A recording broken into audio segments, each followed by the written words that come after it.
Hey guys, this is your High Fist back with another juicy topic. As always, thank you to Steven Erickson for sharing and almost commenting on my last video. So, this is a bit of a random video, guys. Let's see how it turns out.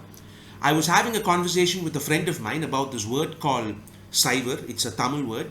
As some of you know, my mother tongue is a language known as Tamil, considered by many linguists to be the oldest living language. It's at least 5 to 6,000 years old and is still spoken today by about 80 million people in countries like India, Sri Lanka, Singapore, blah blah. So anyway, this conversation was about the word Cipher, which in Sri Lanka Tamils use for zero. And of course, in modern times, we know the word cipher for zero, and we say it's an Arabic word, which was then taken by the English language, and today we use it as a word for code, for encoding something. So this friend of mine was insisting that it's actually a Tamil word which the Arabs used, since Arab mathematicians did a lot of extensive research in the golden age of Islam on Indian mathematics and astronomy, and they built on many of those original concepts.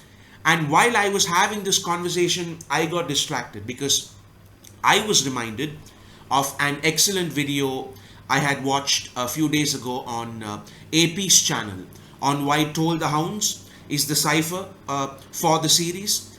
And I'd watched another great video last week with AP, Philip and Erickson on Toll the Hounds, where Erickson had sort of explained why the book was the cipher as well. So check out those videos if you haven't already. Let me try to quickly paraphrase what I think it was. So Toll the Hounds is the cipher for the series because this is where it's made explicit, it's made obvious that the 10 big books are a framed narrative, a compiled narrative, that this entire story is being presented in this way because there's someone else narrating it to us. And of course, we know who that someone else is only by the end, that it's a dramatized version of things that really happened in this world. And Toll the Hounds is where this is made obvious, and that's why it's the cipher. I'm simplifying it, so please watch the actual videos that do a much better job.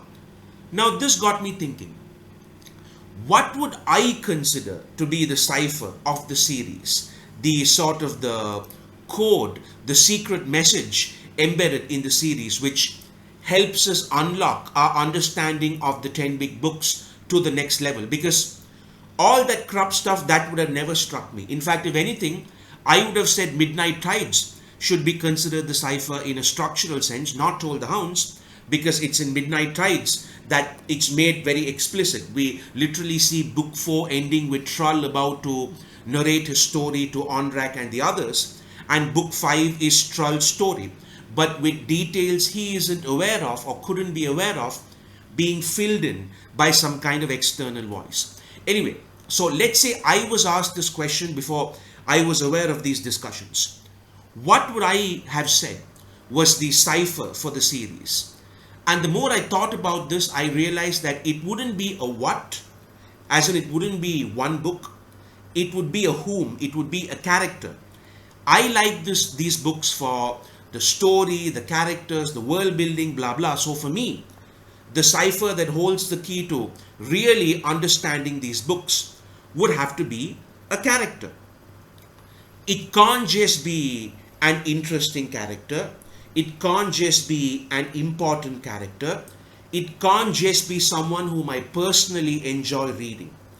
It has to be someone who could credibly be called a cipher, a code for the series. It has to be a character whom, the more we analyze the character, the more our understanding of the overall series goes to the next level. It has to be a character who functions as a microcosm of sorts for the entire series, someone whose thematic struggles mirror the thematic explorations of the books, someone whose moral dilemmas shed light on the complex morality of the books. And it also has to be someone whose role in the plot helps us understand the overall plot of the Malazan Book of the Fallen, since even that is kind of a puzzle. Only then can this person be called a master key of sorts inside this fortress called the 10 Big Books. Only if this character meets all three requirements. If such a character existed, I would argue that they would be the real cipher, the actual code that Erikson left hidden in these books for us to discover and unlock. And since you've clicked on the video already and you've seen the title, you guys know whom I'm referring to. The rope himself, the patron saint of assassins, my boy, Shadow Throne's best friend, Cotillion. If you decode Cotillion, you essentially decode the series.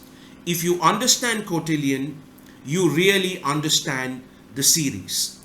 He is the embodiment of everything we are supposed to learn from the 10 Big Books. He is the cipher. And by the way, if you think the word cipher isn't appropriate for what I'm trying to say, or if you think I'm being too inflexible with this word, just take this as a general video then on Cotillion. Forget about that specific word. Your high fist is a postmodernist after all, right? So just take it as a normal video on the importance of Cotillion, right? So let's break it down into two major boxes: thematic and narrative. Let's look at some of the major thematic elements of the series. The critique of empire, having empathy for even the most evil among us, the way the gods are in many ways just as human as the rest of us, the idea of new religions being born, children are dying, the inevitability of good people having to do bad things, the theme of regret, the concept of humans transcending or ascending rather into a higher power, the twisting of events to suit historical narratives, the interplay between violence and mercy. That's 10 major themes we can immediately draw from the books.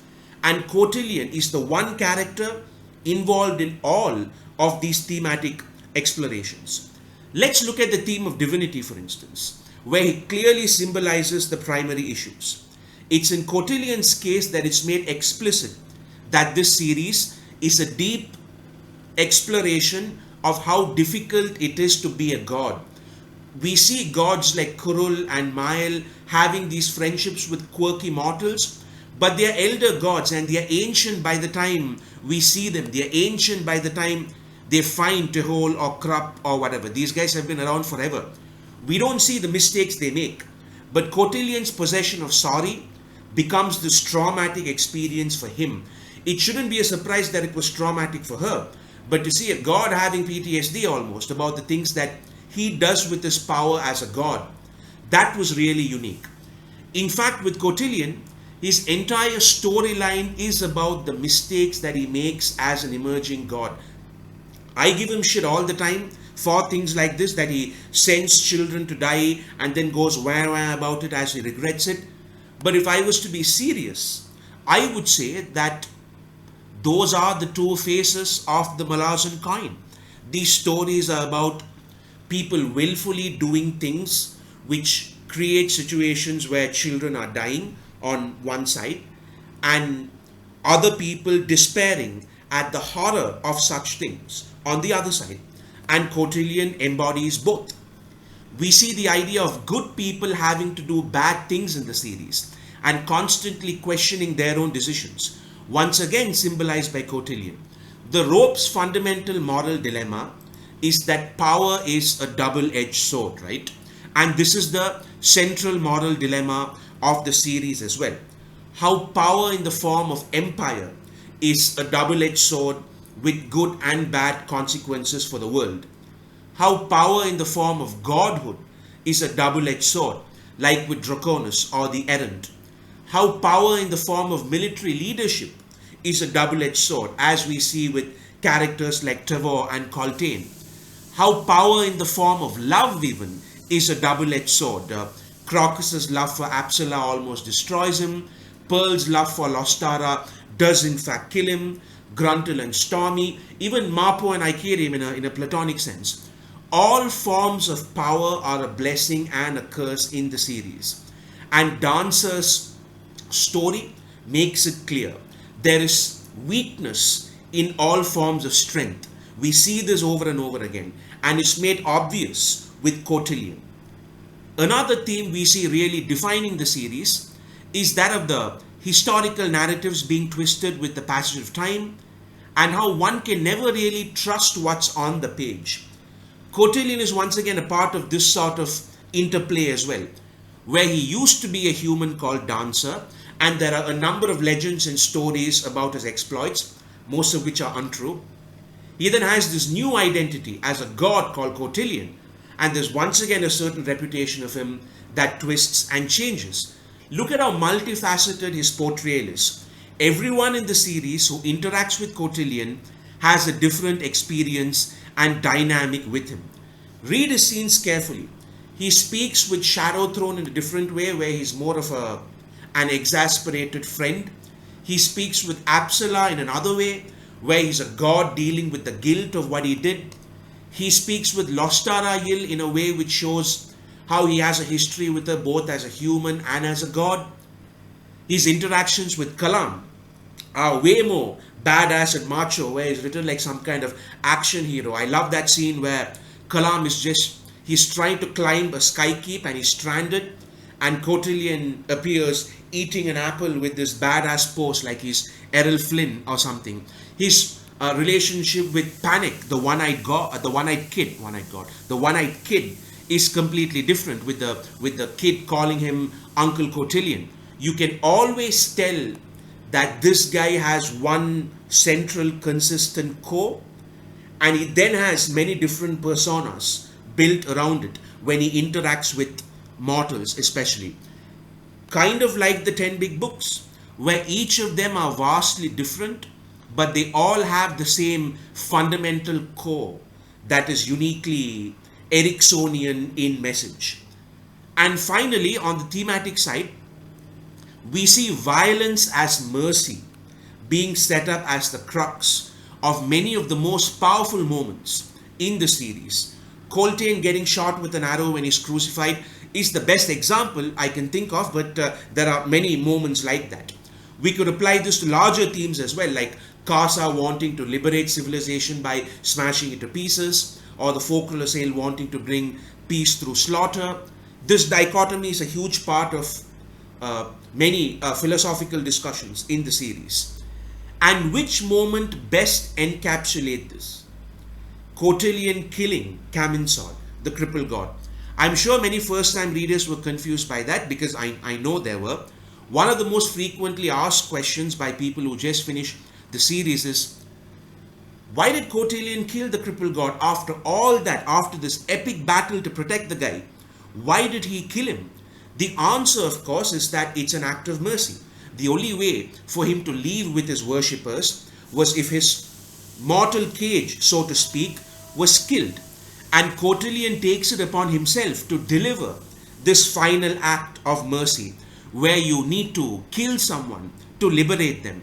And this is a great juxtaposition with the antagonists, the Folklore, who also believe in killing for liberation, but their philosophy is based on a complete lack of compassion, while Cotillion's is based entirely on compassion. In fact, a lot has been said and discussed, and rightly so, about that key moment where Tavor cries, and we really understand her only in the last page of the series. I would say that the moment Cotillion stabs the crippled god is just as important, if not more. It's the moment where Erikson finally tells us that this is what the entire story was about. We hate this guy called the crippled god. We then see what made him that way. We then start feeling sorry for him. We then start cheering for his freedom. We then find out that he was the guy telling us this story this entire time. And finally, after this roller coaster of emotion, we see that the only way our mercy can unshackle this alien god is through the ultimate act of violence, murder. And it's being delivered by the one person whom you know would take that moral burden seriously. Of course, all of this is then wrapped around in the irony that the most compassionate god is also the god of professional murder, the patron saint of assassins. The only way for him to truly bless someone with his divinity is by assassinating them. And that is the mercy he shows Caminsot. So thematically, I would call him the Cipher. He is the ingredient in this dish called the 10 Big Books, which really explains the overall taste of the larger dish. Now let's look at some of the narrative elements we see throughout the series. Bad guys becoming good guys, mysterious characters whose endgame goal is unclear, events set in motion, in one place having far-reaching consequences, in another, blah blah, you know the drill. Whom do you see involved in all of this again? Why, Cotillion, of course. This guy appears so sporadically in the series, but he's such a busy boy with his hands in every pie. It isn't like Cotillion has several chapters and chapters of page time, but he's always involved in the bigger picture for whatever reason. When we see Shadowthrone and Cotillion introduced the first time, they're almost introduced as these stereotypical villains, right? One guy's cackling and they've sent in these scary hounds to wipe out an entire coastline. They've taken control of this innocent girl's mind and she's some possessed killer now. They try to murder our hero, Ganos Paran. They're a threat to the bridge burners. That's how they start. And then in typical Malazan fashion, we keep reading the books and halfway through the series we're like, oh haha, those two are awesome, they're delightful, whatever. And we no longer give a shit about the tens of thousands, if not more, of innocents who were slaughtered in cold blood in the Itkokan coastline. Patron is one of my favorite examples of someone the audience initially hates and then becomes a total boss as the story goes on. But I think Cotillion is the best example of that in the overall series, since his violence in the first scene is just pointless evil, while his act of violence in the last scene is, like I stated earlier, the most pivotal moment in the 10 Big Books and based entirely on the idea of compassion. And finally, in terms of plot, who is the most important character in the series, guys? You could say it's Fiddler since he has the most page time. You could say it's Tavor since she's a big part of the resolution. You could say it's Caminsot since he's literally the title of the final books. You could say it's Bauclane because he's the best character in the series. But I think most of us would agree that objectively, if we were just looking at the plot, it would have to be either Shadowthrone or Cotillion, right? It's their puzzle that we're all trying to solve. The entire series is a chain of events that are playing out for their endgame. The two of them have this existing world and mythology, and they are now manipulating it to shape the world. So major events like the Kachin Wars, the Teast invasions, the Jagut tyrants, the Tulanaima's ritual, the chaining of the crippled god, all of this has already happened by the time these two maniacs become gods. And the series, the 10 Big Books, is about the consequences of these two new gods now dealing with this existing world with a complex history and trying to achieve their goals while navigating through this. Kind of like how two role players would in a tabletop RPG game. And obviously S.L. Martin Erickson did that with Shadowthrone and Cotillion. So why not Shadowthrone then? Why would I pick Cotillion as the most important even among the two, even plot-wise? Because thematically it's clear that he's more important, but why would I say that he's more important plot-wise as well? It's because Shadowthrone is more of the gimmick side of the story, while Cotillion is far more on the gritty side. And what I mean by that is, Shadowthrone pulls strings, but Cotillion has a far more direct role in shaping events because he's on the field more frequently, often interacting with regular mortals. Besides, come on, my boy, Shadowthrone is a complete nut job, right? He creates the moments of chaotic genius, and then Cotillion is the one who has to create some order and structure with this chaos.